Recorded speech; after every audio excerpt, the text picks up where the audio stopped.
places where informal traders can trade, absolutely. But public spaces have to be respected for the public, and bylaws must be enforced. Kanjani that we have a country that says South Africa is for everyone who lives in it. In Nigeria, Nigeria is for Nigerians. This is how we survive here in Africa. This is our only level of living. But if they come to us to disturb us, how are we going to survive in such a way? Actually, he's the one causing all these things, because we tried to ask him, why are you doing this? He said, I'm cleaning. All along, why are you we were not cleaning all along? You want to clean today, and toward December, we have to prepare ourselves to go home. We have got nothing, and he's removing that without any good reason about it. Threats of just saying that they're not going to regularize informal traders merely because they are not South African origin, South Africans by origin, that is not going to fly.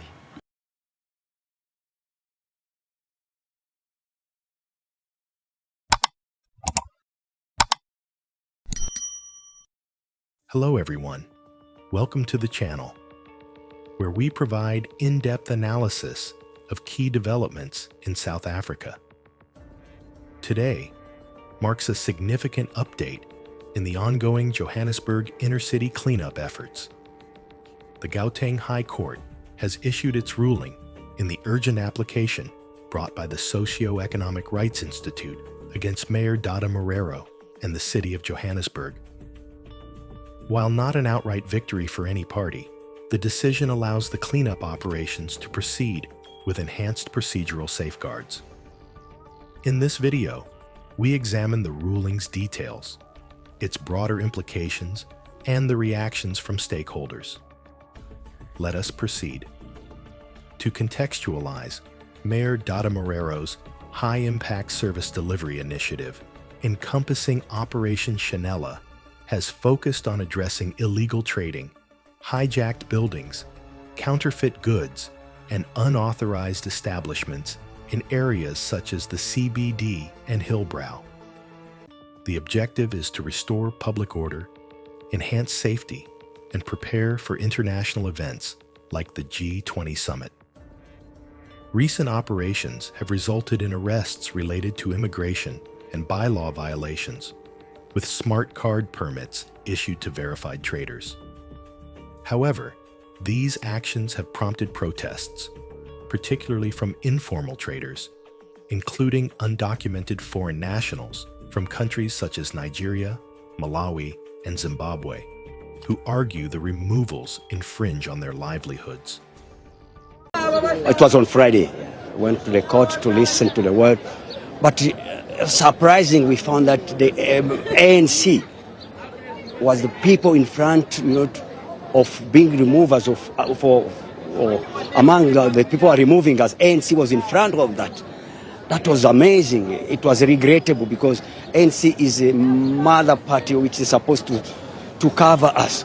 It's now even the EFF came behind us, trying to support us, because the G20 and the street vending is something totally different.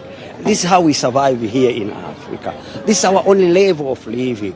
But if they come to us to disturb us, how are we going to survive in such a way? And Baba, how do you feel about the road closures announced ahead of the G20 summit? Maybe if you can tell us about how you feel about that. Well, according to me, there's nothing wrong with that. The thing it's the most things which is affecting us, it's being removed because of someone else. Wherever they are coming from, people are surviving in such a way. So why not us? And this is our life. You can't hide something behind the way you are.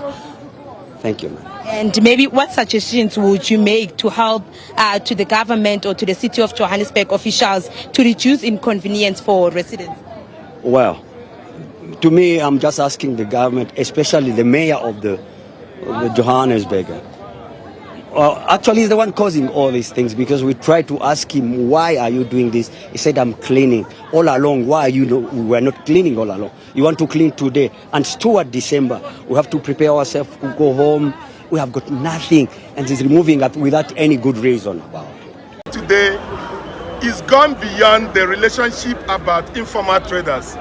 It is an anti-foreigners campaign which has been carried out by major political parties like ANC, Operation Dudula March to March, ActionSA and ETCs. So, by saying this, the structures of the government, we are not there. We are traders, we are not politicians. We do not make any of these laws. We did not issue the smart card and permits by ourselves. Rather, the city issued them to us. Now, what we understand is that whenever there is change of mayor in the city of Johannesburg, a new mayor came with his MMCs like economic development and councillors. And now, when they come, we are not sure if they do study the bylaws of the city, whereby there are informal traders in this. My child is a South African. She is in school this morning, but she didn't go to school with even a breakfast. I'm crying as a father. They must understand our parents, not politics. We do nothing wrong in the system. We are living here and we are abiding by the law of this country. If there's anything we do wrong, they should tell us, not to chase us with politics and make us look like slaves. We know that we are from other parts of Africa and some of them are also from here, working together. Let us work together and continue working together, not to divide us like the way they are doing, because we did nothing wrong. That is what I'm saying, that the court should at least listen to the families that have kids. Listen to the families that are here, because we are crying because we don't have a job. The job we have is where we are trading. Why must they evict us in such a manner that is unlawful? That is exactly what I'm saying. Thank you. This dispute culminated in SERI's court challenge, asserting that the evictions violate constitutional rights due to insufficient notice and alternatives. The city countered that these measures constitute lawful enforcement to combat urban decay, with a verification process already in motion to prioritize South African citizens. In today's judgment by Judge Brad Wanless, the court declined to grant SERI's request for a comprehensive interdict, thereby permitting the cleanup to continue. However, it mandated that the city commence verification and registration of affected traders starting tomorrow, November 4th, 2025, with completion required by November 18th, 2025, a 2-week time frame. This process will allocate designated trading spaces, with priority given to South African citizens holding valid documentation. The ruling draws on precedents like the 2013 Operation Clean Sweep case, emphasizing regulated informal trading while maintaining operational momentum. For the city, this outcome supports ongoing bylaw enforcement without interruption. SERI views it as a partial success in upholding socioeconomic rights. In this ruling, is there a winner or loser in this part of the ruling? I don't think there's winners or losers, but what has won or what came out triumphant is the law. The law does not permit or did not permit the city to remove the traders the way in which they did. And now with this order, that is going to be rectified, and it's going to be rectified on an expedited basis. Come the 18th of November, if that is not done, we'll be back in this court to say that the city has failed to comply with the order of this court. So, judging by the judgment of the 2013 Constitutional Court, is this part of ammunition going forward to Part B or what? It certainly is. It certainly is. And remember, even these unlawful removals of traders, the Constitutional Court then declared that it was unlawful, and it interdicted the city from continuing to do so.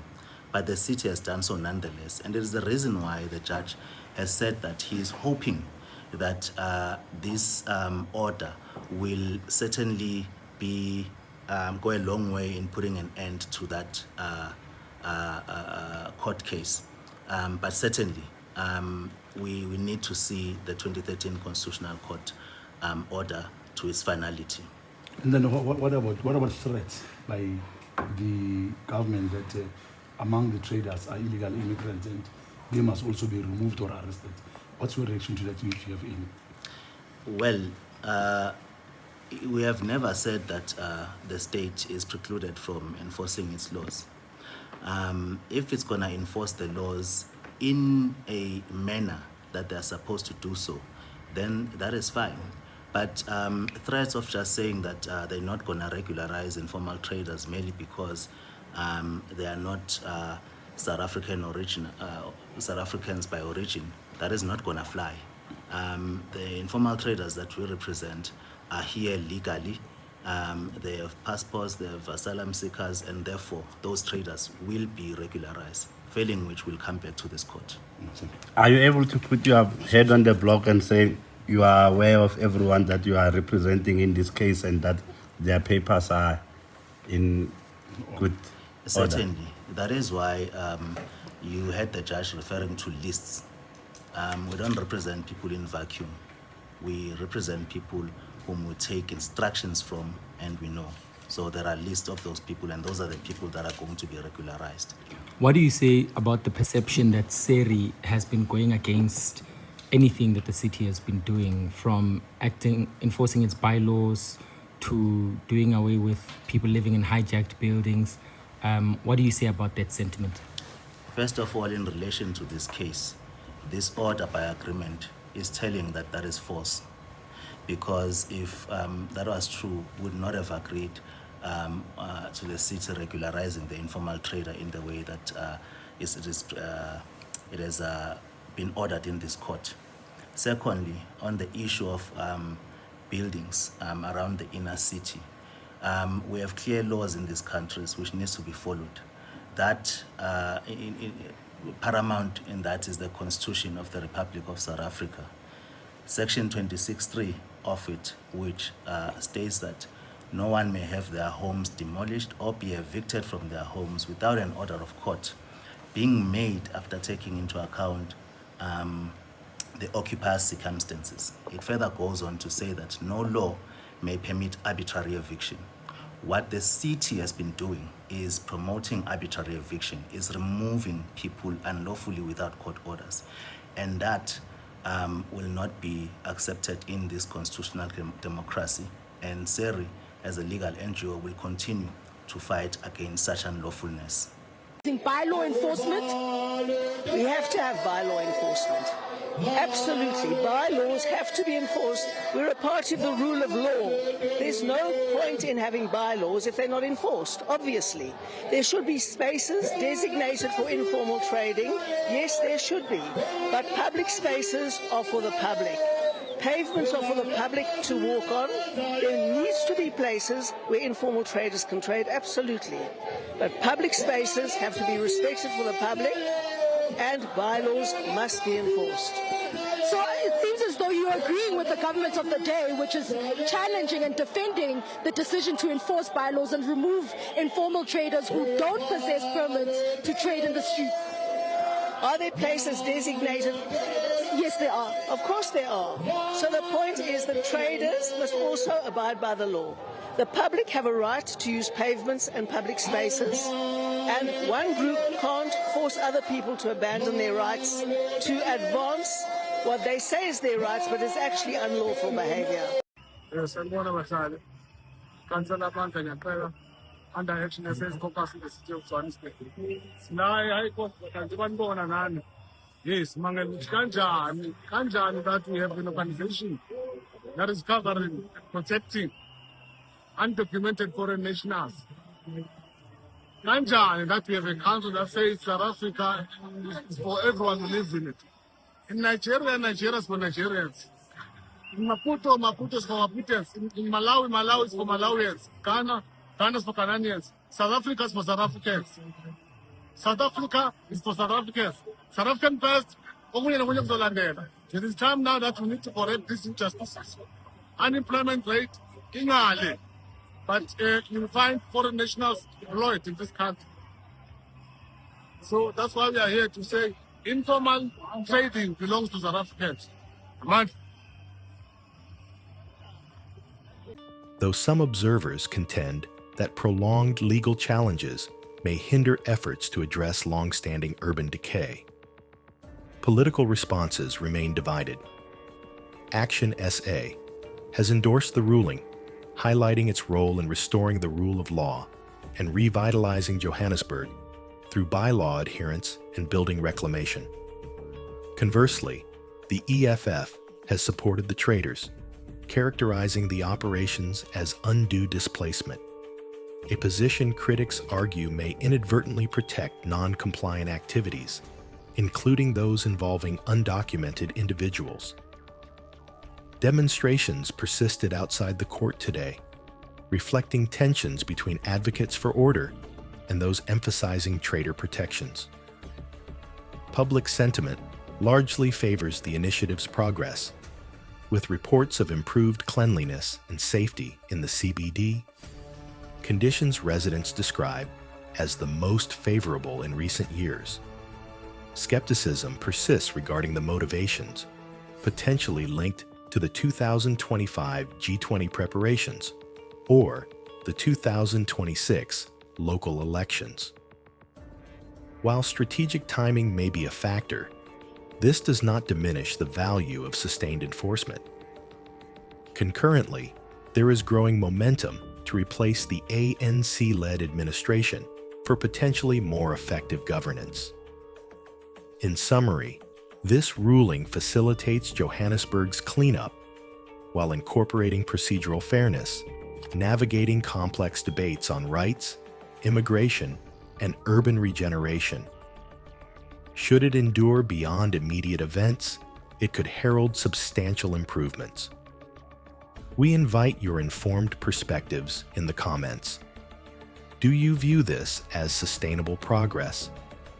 Watch the video on your left to see the ANC forcing the Road Accident Fund to pay illegal foreigners. Don't forget to hit the like button, subscribe to the channel, and hit the notification bell. Until next time.